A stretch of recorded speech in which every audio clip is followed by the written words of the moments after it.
Welcome to the Redbeard Embodiment Podcast. I am your host, Alex Green, and I'm on a mission to bring the power of embodiment to people all around the world. In this podcast, we explore how embodiment practices, trauma healing, and knowledge about the human nervous system can help us find our ground, discover new sources of meaning, and create connection in an ever-changing world. The deepest change is embodied change. All right. Well, I'm very excited to be sitting down today with Tree Wiseblood. And Tree is joining us from the far south coast of Australia, somewhere between Melbourne and Sydney. And I'm in Boulder, Colorado. And we were introduced by a mutual acquaintance, Chris Guimond, in Montreal, Canada. So we have a very international podcast recording today.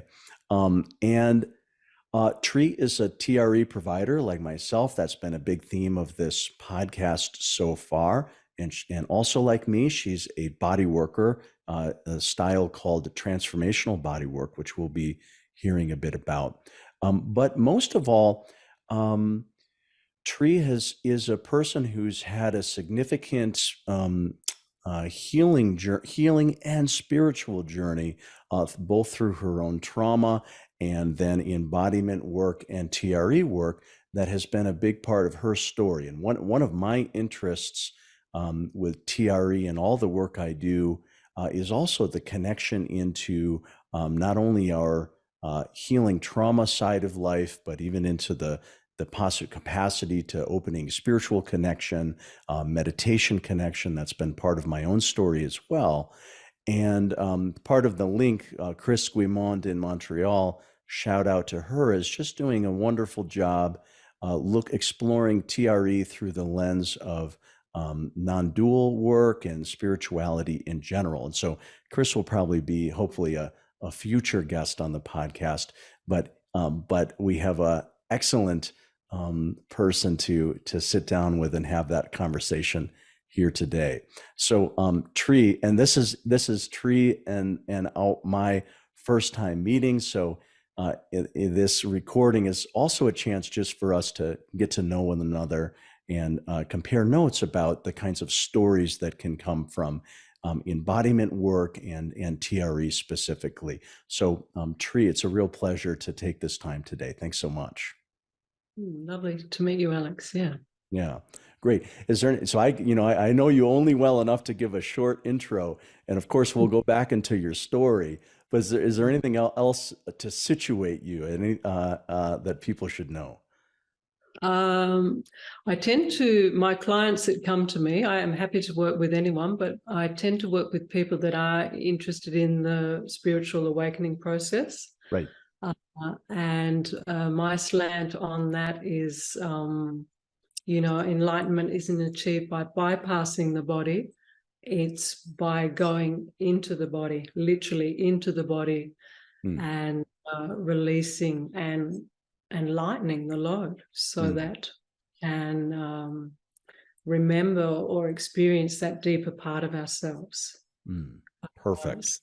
Yeah, so trauma healing as a literal path to spiritual awakening. Yeah, I love that. Perfect theme. I've been waiting this has come up peripherally in some of our podcasts so far, but what I'm looking forward to today is that's the main focus for our conversation. So I'm excited. Let's just do a little bit of background story. Maybe just tell us about before the spiritual awakening, before the TRE work. What were some of the things that were led up to this phase of life for you? Okay.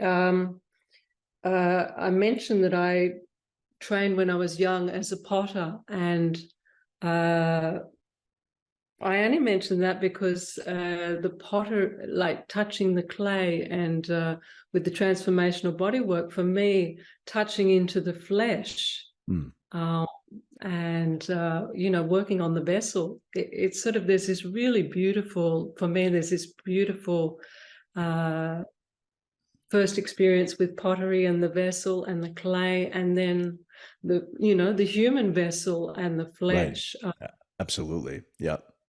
At the time, I didn't realize I'd be a body worker and TRE instructor, but I can see that those years of pottery have really made my hands really and my heart centering.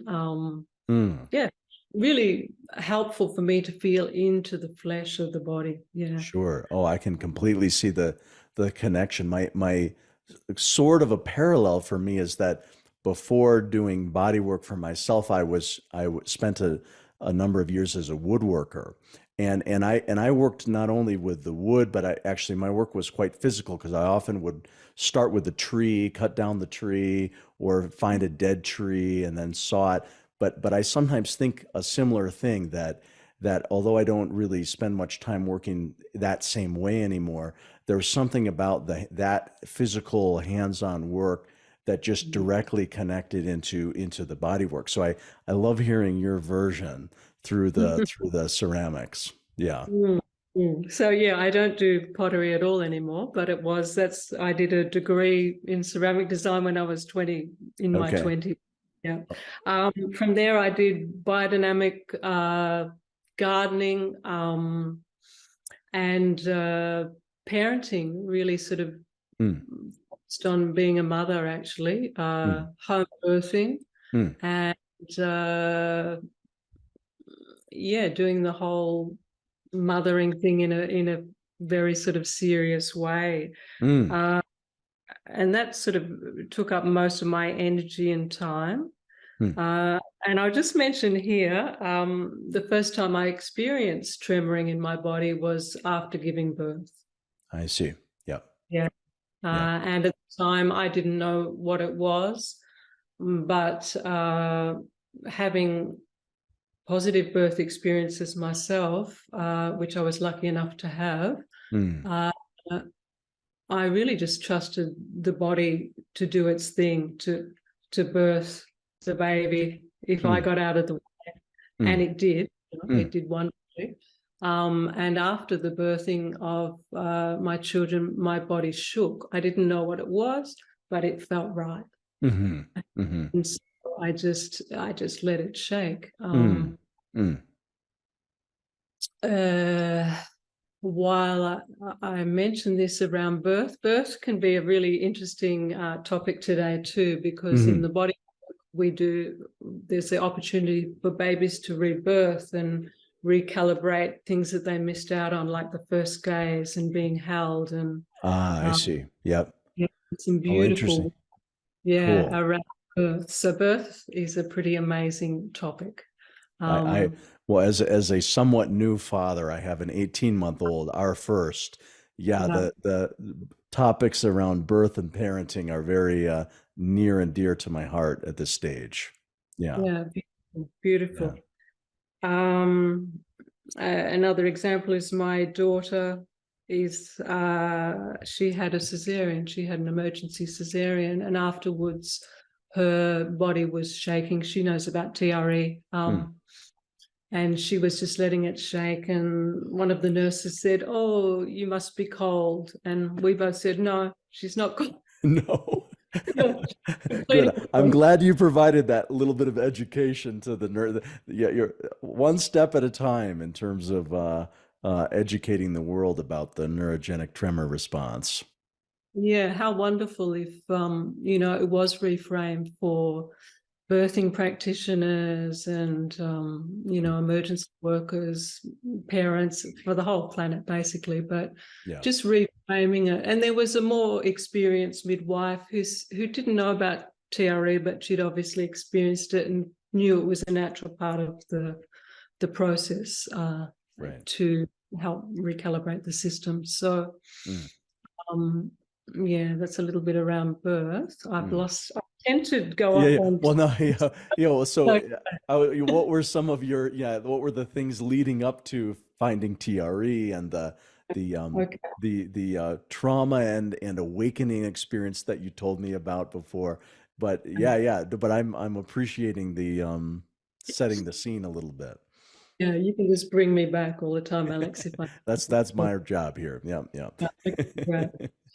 So basically, I would say I parented for many years and grew biodynamic veggies and had a house cow and lived like that in sort of nature and natural surroundings. That's sort of the beginning and up to about 47. And then I did experience a trauma in my marriage, and that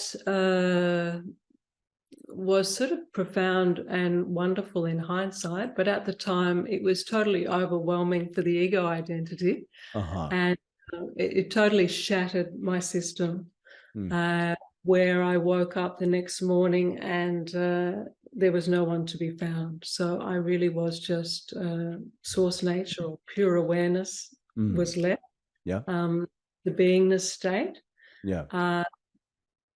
And it was wonderful, but I didn't quite understand it. Yeah. Sure.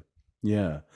I imagine that was both wonderful in a way, but perhaps disorienting in other ways. It was what did you have to do to kind of I guess stay with, or what was the unfolding process like for you? Yeah. It was fascinating because I was in the room and I saw my rack of clothes, and they didn't mean anything to me because the person had sort of temporarily fallen away with that shock. But I had teenage kids at the time, and so I put these clothes on and I forced my way back into my person or ego identity, and I sort of got on. But it was the beginning of a really incredible unraveling of the ego identity. And you mentioned that during that time period, you needed to take some time alone, sort of leaving the family, or at least the marriage. Tell us a little bit about that. You sort of like your instinct was to spend some time alone and in nature. Is that right? Yeah, I my kids had timingly just gone to uni. Okay. So they'd moved away to uni, and we were living in the city, and my husband had work, and I sort of just wanted to retreat to a cave for a while and just work out what's happening here. Yeah. I didn't have a cave, but I had a tin shed. And I was just going to find out who my person was and spend some time in nature on this bush property that we have. And it was quiet, very minimal electricity to run a fridge. So there were no lights, there was no internet or television or any of all that noise of the modern sort of media stuff. And I tended my body. I swam in the oceans and the rivers, and I took myself out to nature and would just sit for hours in nature. Really, really just tending myself. And this 1 year eventually turned into 3 years. Okay. Yeah. And in that time, it turned into really I was going through menopause also at the time, which again, I don't know, I feel like I've been lucky enough to see birth and menopause and all these things as an opportunity. Yeah. And menopause for me was another portal. Yeah. So I reviewed and I immersed myself in looking within. Right. And in the quiet and solitude, what happened was 2 spirit guides came, and they must have felt that I was a worthy subject because I would spend time in nature in all sorts of weather. And I had been given I couldn't meditate at the time, Alex, because my nervous system was too dysregulated, Hmm. and my body was full of sensation. Uh-huh. So Yep. it I didn't. was just going to ask you about the body side of it, so I'm glad you're speaking to that now. Yeah. Yeah. So I got guided. It was a very synchronistic, intuitive time where I was really listening Sure. for guidance. And the universe sort of guided me through a whole healing process. Mm. Um, and I was guided to do toning, so sounding. Mm. And Yep. yeah, and I didn't know about the vagus nerve or anything in Right. But it just 2009. felt right. Yeah, yeah, yeah. Right, right. Just as an So aside, because yeah, now everybody knows gargling and toning, and we know that. And of course, many like in my home tradition, Zen Buddhism, chanting is a big part, and like for us, we've always said, the meaning is it's not really what the words are; it's about the vibration and the sound. And so I've always thought of, even before I knew about the vagus nerve, that uh, that embodied quality of sound and voice. But so I can totally relate to what you're sharing. yeah, Yeah. yeah. So I was given this download to do that. So I could sit out. I was guided to build a circle on my property out of rocks, and I was just given so many guidances, and I was really obedient to intuition, and I Okay. Yep. acted out, and it just kept pouring in from the universe. This beautiful healing journey. And yeah, so I would sit and tone, and the toning, of course, gave me something to do. Right. And then the vagal nerve part of it was obviously working on my system, Sure. balancing. And I would do that, every day for an hour, Huh. often under the moon, different moons, and Hmm.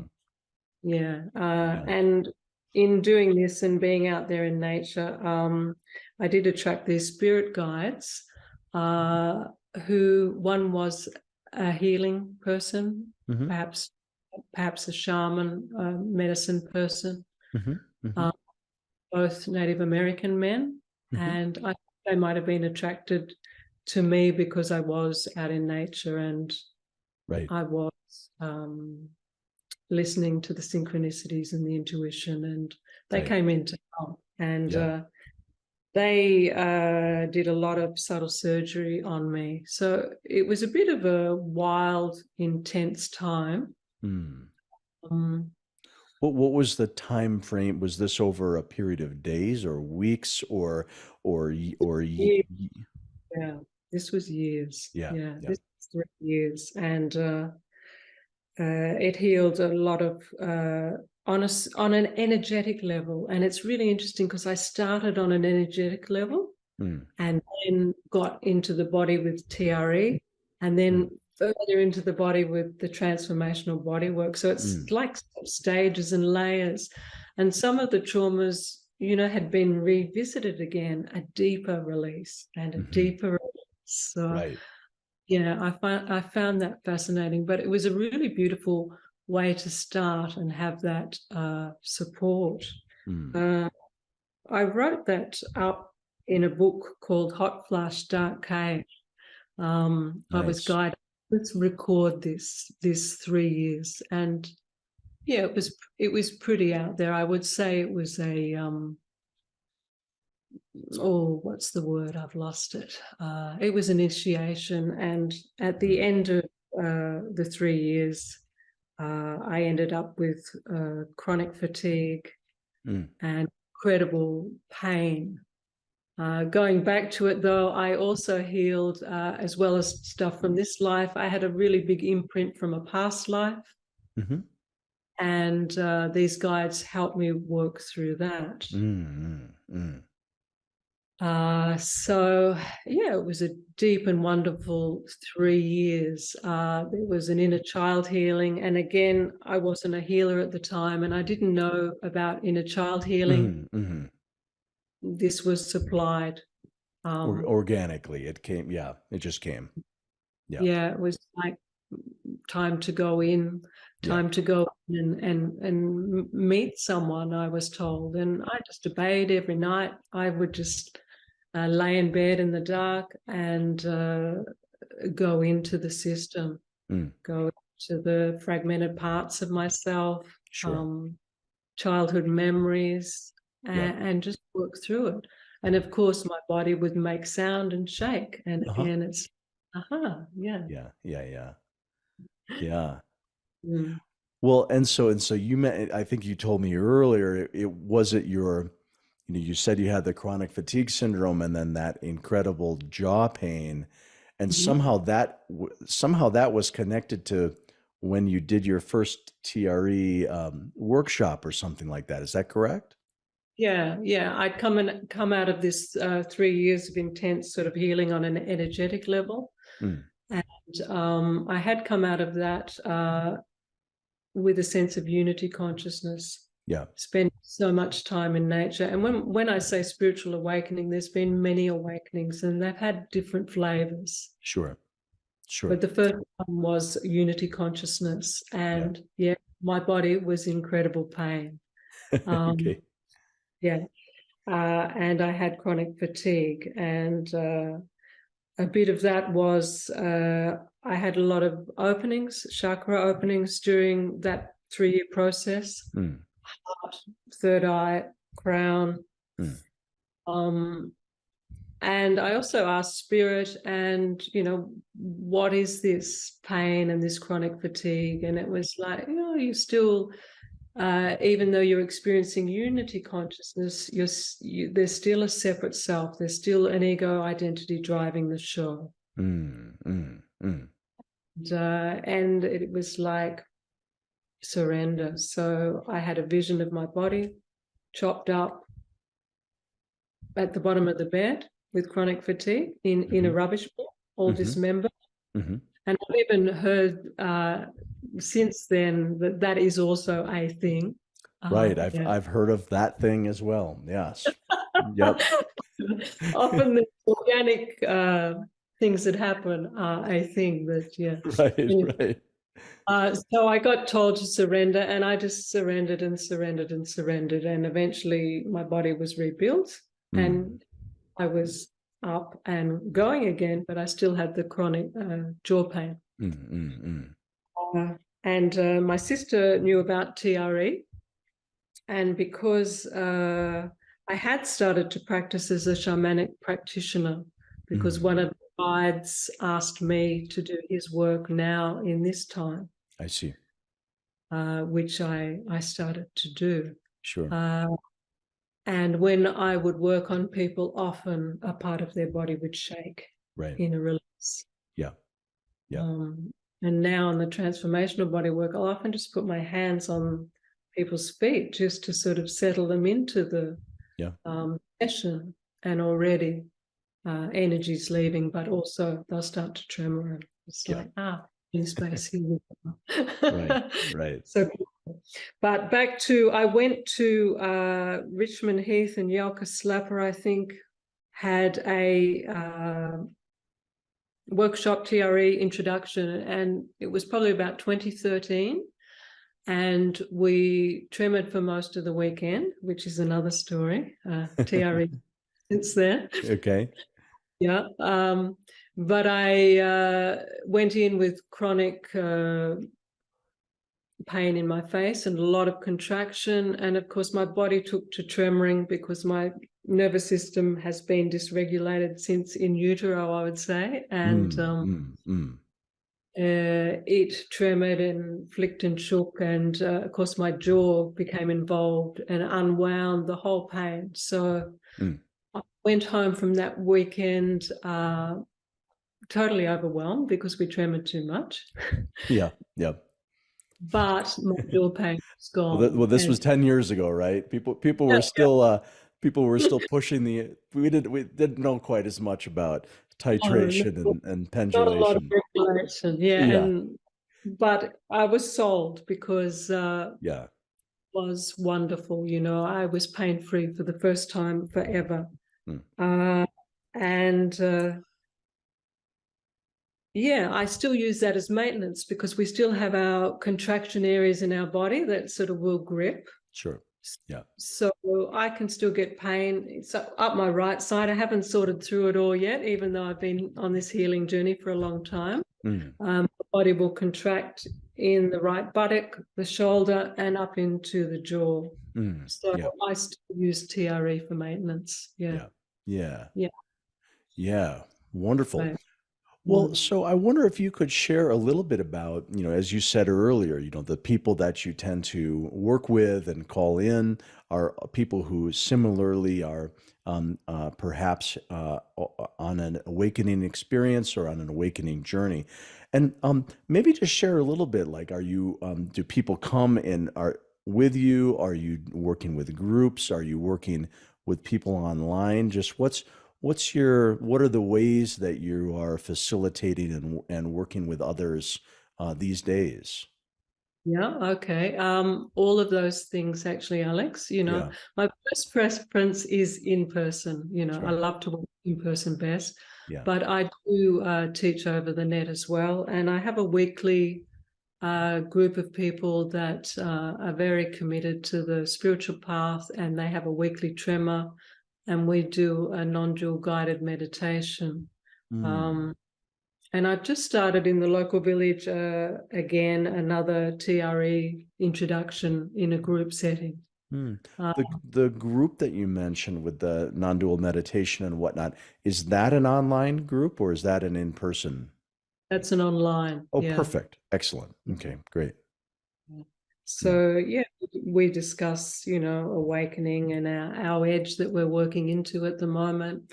We have a tremor, and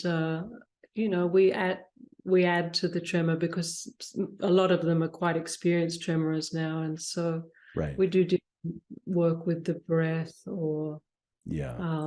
a little bit of fascial self body work Yep. to release and see how that impacts the body.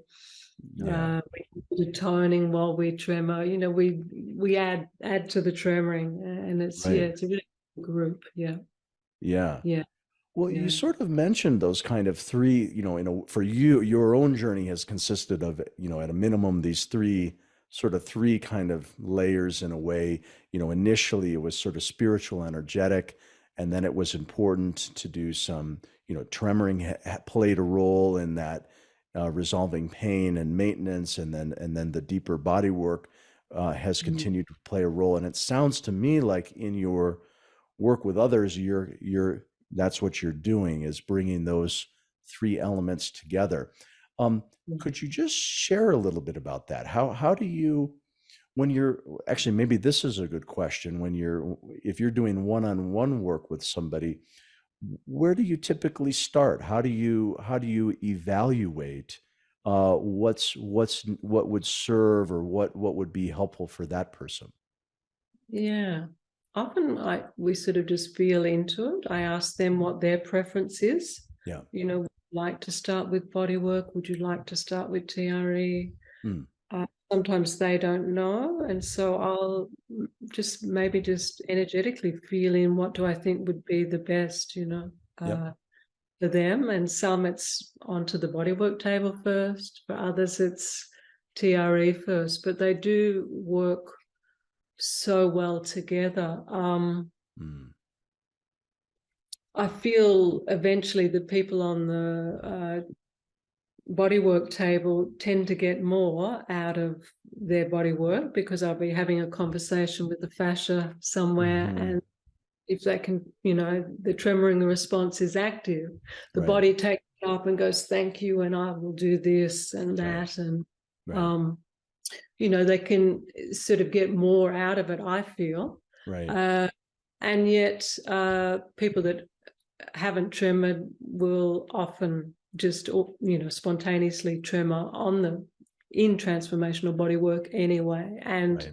of course you'll see a little tremor and they'll shut it down, and you go, oh, that's really nice what your body's doing there, and just Mm, reassure them, your body's wisdom's coming in. So if you feel that your body might like to spontaneously move, we don't have to have anything, but if it wants to, yeah. we Yeah. just that happen, and then they build with that. They oh well, okay, and then they let it happen more and more. So either way, it Yeah, seems yeah. to, yeah, Yeah, yeah. very, that really matches. I was sharing with you earlier, my own entry point into TRE was also that both before I was a body worker, I had a big shaking experience when I received body work. Another time it happened in acupuncture, very, very significantly, like big, experiences that later I contextualized when I learned about TRE and somatic experiencing, et cetera. Um, Mm. and but similarly, when I first came across TRE, I was already a structural integration body worker at that time, and I would and I was doing myofascial release and unwinding, and all of very similar to what you're describing. And what was so exciting to me, and I wonder if this is true for you, is the way I would describe it at the time was I would sort of and I was mostly doing body work, and I would kind of make a determination, and in my simplistic way of thinking, I was either working with a what I called a warm body or a cold body. And what I meant by that was that a warm body meant that there was already sort of an awakeness or a liveliness, that when we worked on fascia or muscle, that there was movement or a lot of sensation or connection into uh, emotion or meaning. That was what I called a quote unquote warm body. But then a lot of people were sort of what I called a cold body, which meant not that they didn't have those same capacities, they just weren't online yet. And so what I what I thought for myself was, okay, well, if I can do 10 sessions or 20 sessions, and I can, with my hands and through breath, and I can help wake up the body. Um, Yeah. but when I found TRE, I was like, yes, what a good tool, because it's sort of like it sped that up. And Mm. both when I guided it with the person on the table, or if they could start to work with it as a practice independently, and it was sort of like it made my life as a body worker easier, because we could activate the tremor response and get a lot of that happening. And then I found if somebody became active with TRE, maybe even on their own, or it's like everything just happened more quickly in terms of unlayering things, or sometimes just simply resolving pain, other times Mm. resolving trauma. And so that was, to me, that was what was initially so exciting for me about TRE. And I don't know, I wonder if that parallels any of your own, what you've seen at all. Yeah, I feel it has and does. The people that have worked with TRE too, they've got more of a relationship with their body and releasing. Mm, So they're probably, when they come to the bodywork table, they're probably less self-conscious and more open about, releasing sounds that are trapped in the body, or, allowing um, mm, movement to occur, or a lot of, sort of, it's already opening and moving, and they have developed a relationship with their body. It's in movement, it's already sort of coming out of freeze, it's coming to life. mm. um and that can happen with the body work, as you say, as well, but I just find the combination of the two is just incredible. Yeah, Yeah. yeah.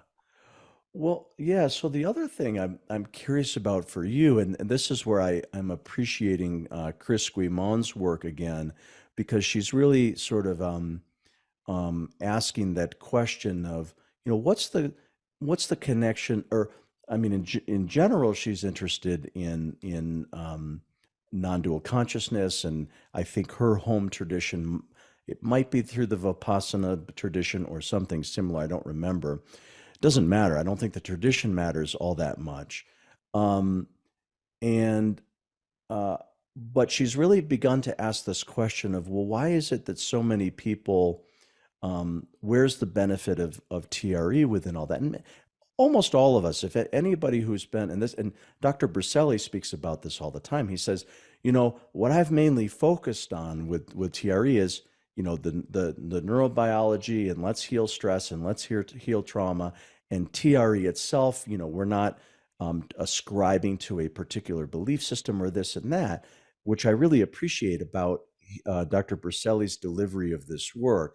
But he often makes the comment, but boy, I sure hear a lot of stories about, this really supercharged my connection to my prayer or God, or people from a whole variety of, or people who didn't previously have a spiritual orientation are sometimes having experiences, and then now they're looking for, well, where do I put this into my experience? So most of us who've been around TRE for long enough have either had our own personal experiences in that direction, or we've seen that with others where, we led a group and then somebody contacts you a few days later and they say, wow, I don't know what the heck happened there, but now all these other things are kind of happening.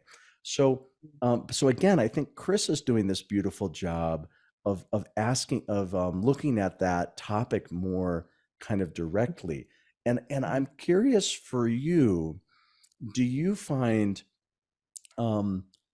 does it happen in all kinds of orders? It's like, for some people, is there a body opening, and then there's what you might call a spiritual or energetic unfolding or awakening, or in your case, it was more one way and then the other. In your experience working with your clients and community, what do you see about that? Okay. Well, first of all, I just want to say about my nervous system, and then I'll go to the clients. Pre-TRE, so for me, the releasing of the pain was incredible. However, even more important than that was my nervous system coming out of continual activation, fight, flight, fall, freeze loop. Right. Where life was a existential dread, really. Yeah. And now, it's wonderful. Life is wonderful. It's that experience of heaven on earth. And and a lot of that I attribute to the nervous system. So an activated nervous system keeps the beingness hostage. Okay. So, okay. yeah, this is the premise that I work on. Yep. What is the ego identity formed up out of? Sanskaras, so past life impressions, conditioning, and trauma. And so, the TRE and the body work can work deeply on the trauma and balancing the nervous system. And when the nervous system is in a more balanced state, a more resilient nervous system, the experience of the underlying beingness, which is in all of us, God, true nature, source, whatever you call it, it is already here in all of us, Right. But who is quiet enough, what system is quiet enough to touch in and remember that natural state?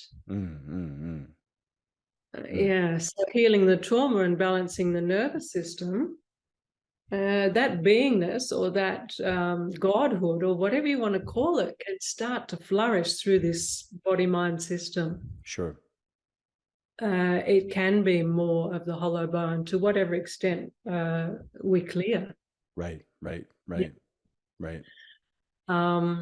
So that's sort of been my own personal experience, and many awakenings have occurred to person eventually falling away more completely. Right. Embodiment, the head awakening, the heart awakening, unity consciousness, the head awakening more to like vast dry spaciousness. And the awakening for me is the embodiment of all that consciousness coming here through this body. Right. And then, the energetic Kundalini awakening coming and refining and clearing the system more and more. Right. So I feel like TRE has made a pathway for all that to occur in my system. Yeah. With the clients in the bodywork, we often, in the bodywork as well, we work with the Reiki and character structures. So that's fascinating work too. So you'll see people coming across the lawn here and you'll go, oh, beautiful, okay, a rigid oral, Right. and right. Yeah. so you've got that sort of background. So particularly, the rigids are defensive and frightened, and Right.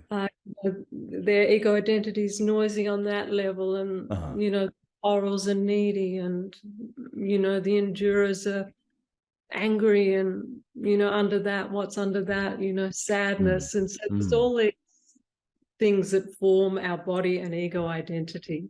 Right. And it's often, again, going back to childhood, early childhood and birth. Yeah. So in the bodywork, we study this complexity. So with the clients, this opening up, taking off the armor in the first, whether it's tremoring our way out of the armor. Right. Or working or opening it some other way. Yeah. Yeah. Yeah.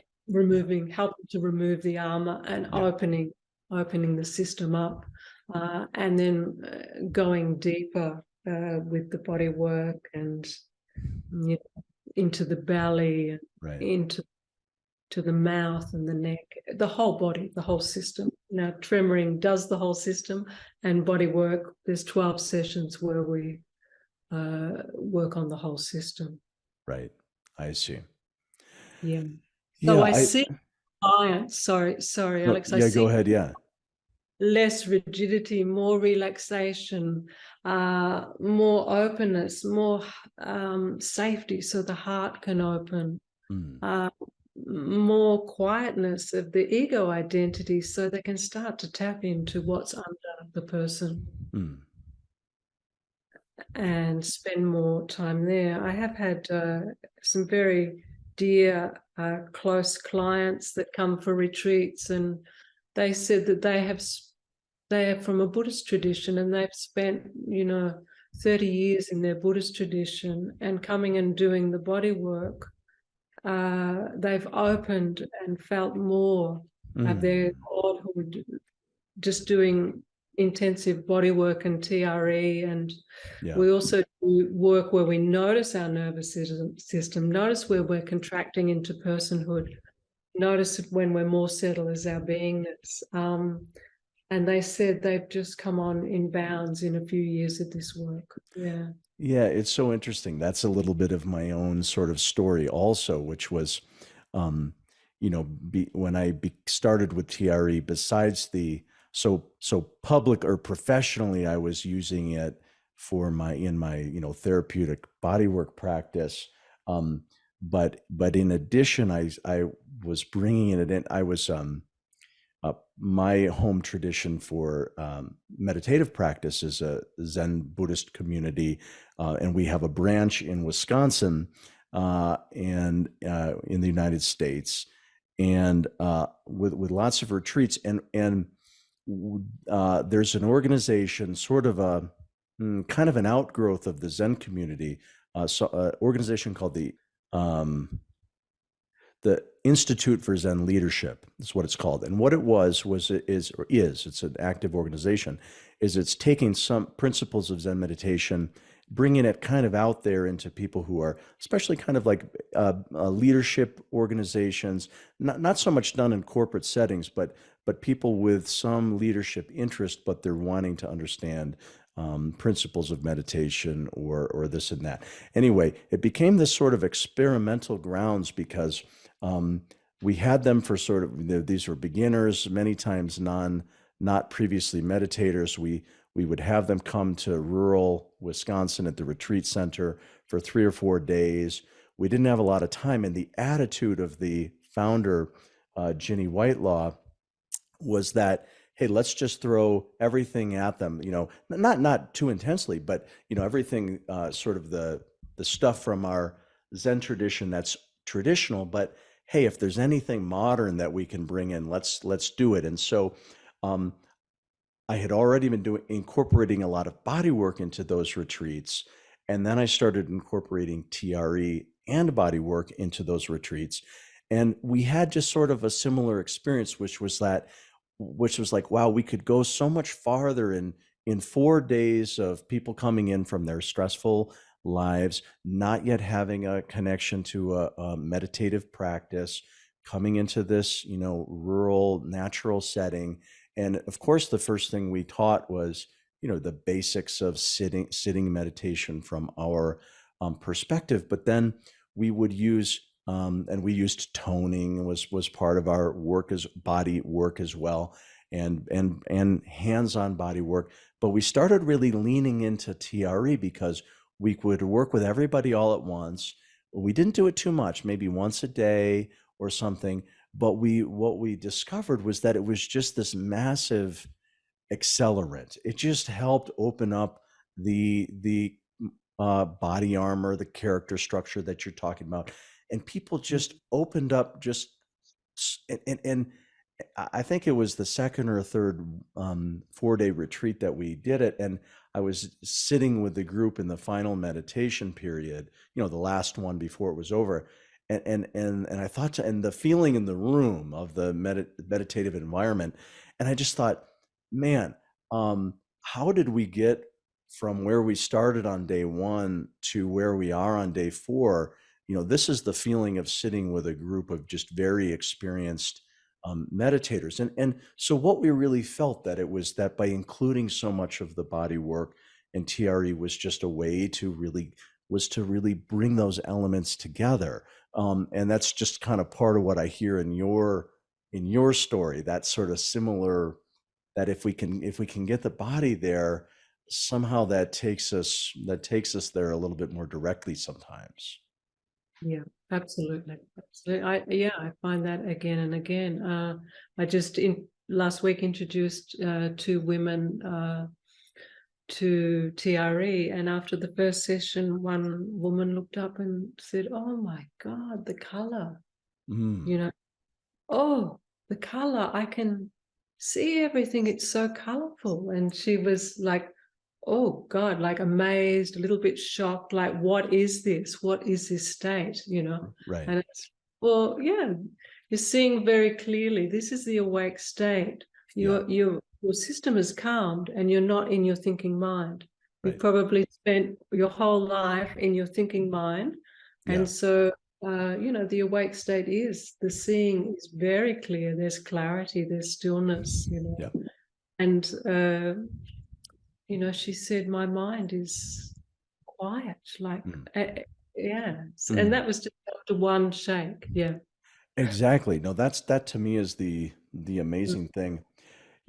What's also interesting to me is that, some of, when we look at the trauma world, which, at least over the last decade, but maybe longer, has become an important conversation worldwide. Um, and, much more interest in it. But in some ways, I think that you can't really separate the field of trauma work and trauma therapy. There's not a clear division between um, people's spiritual lives, and some of the, I mean, certainly Dr. Berselli, that's an interest that's been a lifelong, that connection has been interesting to him. Peter Levine, who's the somatic experiencing founder, he has a forthcoming book, and I've been waiting for it because about 3 or 4 years ago, in one of his last books, he said, I've got one more book to write, and it's what I'm going to focus on is the spiritual element of doing trauma healing and nervous system work. And I thought, right on, I'd love to hear that perspective after a 50-year career or whatever it's been for him. And then similarly, when we had some conversations with Dr. Porges, Stephen Porges, the developer of polyvagal theory, and he said, well, I get paid to research and write about, trauma recovery and these sort of medical applications of polyvagal theory. But you know what I'm really excited about these days is actually the sort of spiritual dimension of it. But nobody pays me to write about those. I don't get grants for doing that. And he introduced Dr. Briselli and myself to the term neurotheology, which is sort of which is this basically emerging discipline of looking at, well, what are the neurophysiological underpinnings of of, um, of of spiritual or theological experience. And and so I really like when you shared this idea that the nervous system element was so critical for you and for others, that by slowing down, by calming, it's only when as you said, uh, when our nervous system is running hot, or we're in stress physiology or dysregulation, we're just not quiet enough, Mm. still enough to sense what you're describing as,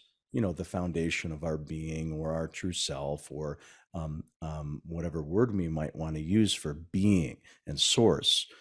Um, and so, we talk about the polyvagal curve, and the goal of TRE or polyvagal approaches is, can we bring somebody out of stress physiology back to the ventral vagal, what we call the social engagement baseline.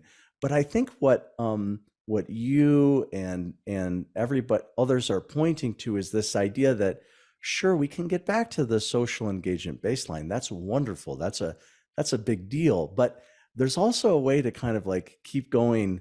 There's layers below the quote unquote baseline. There's further quieting. There's deeper states of being. And if you include nervous system language, which I do, my belief system is that for any experiential state of consciousness, unitive consciousness, or whatever, my view is that there's a correspondence to what's happening in our body and our nervous system and our brain waves and all of those kinds of things. And so I just am in love with this idea that working with the body and the nervous system can certainly can be good for all kinds of mundane things, like we're less stressed and we're more connected to our family. Those are wonderful. Those are wonderful results. But anybody who's also interested in whether you call it a deepening experience or an awakening experience, that it can very much be the pathway in that direction as well. Mm. And so that to me is what keeps me excited. I'm a little bit jealous of you, who because what it sounds like that's the focus of your work, and maybe jealous is too strong of a word, because I'm hugely appreciative of everybody that I work with, but I like the clarity that you've described, that's really the focus of your work. Yeah, it seems to be the people that come to me. Yeah, Yeah. they come to me, yeah, for spiritual awakening, and they know that the path here is healing trauma, healing the nervous system, and Perfect. that's how our system becomes enlightened. I say to them, if you see spiritual teachers or gurus, have a look at their body. Mm. Have a look at their nervous system. Have a look how they are, and that's sort of the end result, because when we realize ultimately we're not the body, that existential fear of death falls away, and there's a relaxation in the system. Mm. And so, okay, guys, let's come at it from the other way. Let's make our body relax. Let's balance our nervous system Mm. so we can be like those ones. Mm. Let's lose our fear, Mm. uh, from the other way. Yeah. Right, exactly. Yeah. Oh, I love that. So Tree, if somebody not local to you in Australia, if somebody wanted to connect with you either through a group or one-on-one, what's the way that they would, what's the best way? And, you know, of course, I'll include your website and email address, anything you want me to include in the show notes, I will. But I just wonder what's a good starting point for somebody who would like to do some work with you? Yeah, probably have a look on my website. Hmm. It talks about, TRE. It talks about the body work. There's a few interviews on there about nervous system. I've done some interviews on nervous systems and releasing. Mm. You see if you resonate with me as a practitioner. And again, I always say to people, yeah, you've got to feel really super comfortable with your practitioner. Right. And uh, yeah, I feel happy with the awakenings because my sense of presence, I have been told that it's quite profound, and I feel its profundity on the organism Mm. in the particularly with the body work. Mm. Mm. Just feels the safety and start to open. So Right. I'm saying that my organism will feel safe for everyone. Right. Uh, People that come do find that. But yeah, you find a practitioner that you feel so safe with and, Sure. feel into their sense of presence, because I feel like with healing, the sense of presence is everything. Mm. Uh, so have a look on the website, and you can contact me uh, through that is probably the best way to start. Yeah. Yeah. Okay, perfect. Good. Anything you feel like, anything we haven't, anything by way of conclusion, anything we should Yeah, mention or need? got something, it's bursting out, and it's going back to that, the birth experience. The other day I had a tremor, and my body rebirthed itself, which was beautiful. And in the transformational bodywork we learn a lot about, because in the Zen sessions, which are the last 3 sessions where we clear out the core, Mm, the okay. um, which can be quite constricted Right. with impressions. Mm, And in those sessions, often someone will rebirth right.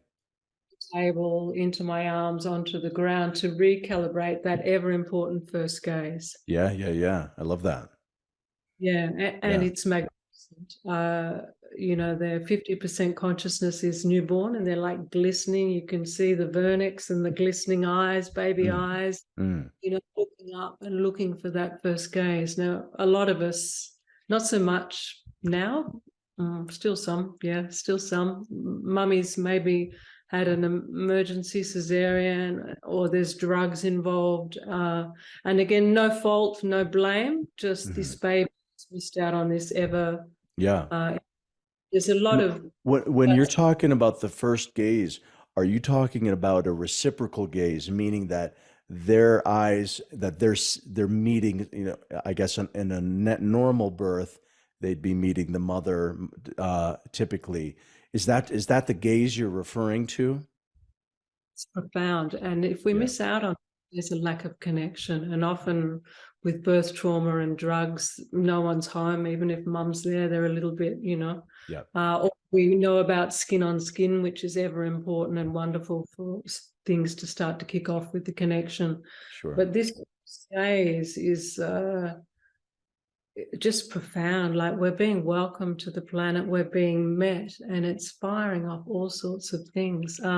And so a lot of adults haven't had that. In the Zen sessions of the body work, Mm, they'll go through a birth. It's quite intense. They'll mm, rebirth, they'll slither off the table, mm. and their little baby eyes will open up, and it can be quite hard for them to take the first gaze. Mm-hmm, mm-hmm, They've missed out on it, and mm-hmm, 50% is adult consciousness. But mm-hmm, I encourage them as a practitioner we can recalibrate this, you can take this in, and it's magnificent. It's so sacred and beautiful. That And sounds profound. Yeah. there'll often be tears on their behalf, And so, again, trauma isn't just what happened to us and contraction stored in the body and our nervous system imprint, but it's also what didn't happen for us as mammals. Right, right. Yeah. And Yeah. so this sort of work can really, you get a lot of infill as well for the nervous system in the transformational body work. So you might be able to recalibrate your first gaze. And people that have done that have said, everything looks different. It's like, that cup that was always half empty is sort of full. I feel full. I feel met. I feel loved. My cells are plumped up. Everything's different now.